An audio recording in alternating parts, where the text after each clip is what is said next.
5,000-10,000 টাকার চাকরি করে, তাদেরও লাইফস্টাইল অনেক ভালো করে মেনটেন করতে যায় দেখে তারা সুগার ড্যাডি পালে।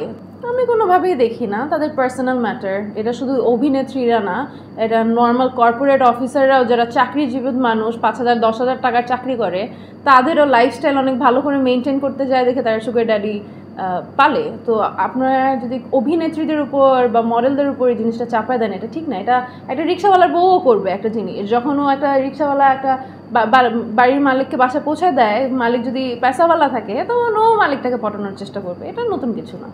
অনেস্টলি যার লাকে যেভাবে লেখা থাকে সে তো ওভাবেই চোখে আসবে, এটা কারো কিছু বলাও নাই করাও নাই। বাট আমি আমার পক্ষে থেকে বলতেছি, আমি কখনো নেগেটিভ পাবলিসিটি চাই নাই। আমার মেবি চান্সেস ছিল যে আমি একটা দুইটা উশৃঙ্খল কোনো কিছু করে, যেহেতু আমি জানি দ্যাট আমার কাছে জার্নালিস্ট ভাই বোনেদের সাপোর্ট আছে, বা আমার কাছে এখন সোশ্যাল মিডিয়া আছে যেটা অনেক বেশি ইনফ্লুয়েন্স করে, মেবি আমি উল্টাপুল্টা কিছু করে অনেক মানুষের কাছে রিচ আউট হতে পারতাম। বাট আমি অলওয়েজই চেয়েছি যে ভালো কোনো নিউজ, ভালো কোনো কাজের মাধ্যমে মানুষ যেহেতু আমাকে যদি জানে তাহলে ওই মাধ্যমে জানে।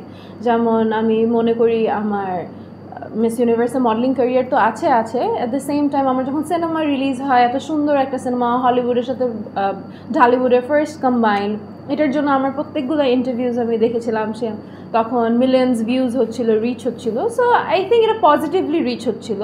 কেউ যদি নেগেটিভ মার্কেটটাকে ক্যাপচার করতে চায়, দ্যাটস পার্সোনালি মানে completely up to them. But negative marketing আর কয়দিন চলে, আজকে আছে তো কালকে নেই। আচ্ছা, আমি রিসেন্টলি ব্যস্ততা হচ্ছে এই ঈদে, যেহেতু ময়ূরাক্ষী রিলিজ হলো, যেখানে আমার একটা আইটেম সং গিয়েছে বাজার, পিরিতের বাজার। সো এটারই ব্যস্ততা ছিল, বেশ ভালো গেল।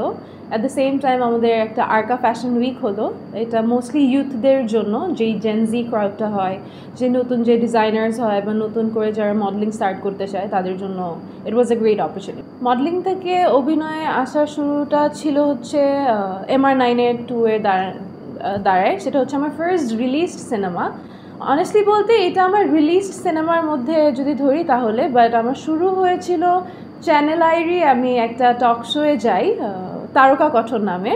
সো ওখান থেকে যখন তারা জানতে পারে যে আমার ইন্টারেস্ট আছে সিনেমার মধ্যে, তখন ইমপ্রেস টেলিফিল্মস থেকে আমার জন্য একটা ভালোবাসা প্রজাপতি একটা অফার পাই আমি সিনেমার।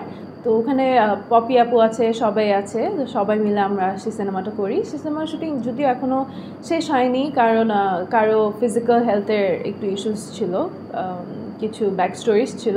বাট থ্যাংক গড আমাদের জ্যাজ থেকে আমাকে রিচ আউট করা হয় for MR9, and then everybody knows যে MR9-এর অ্যাক্ট্রেস আমি।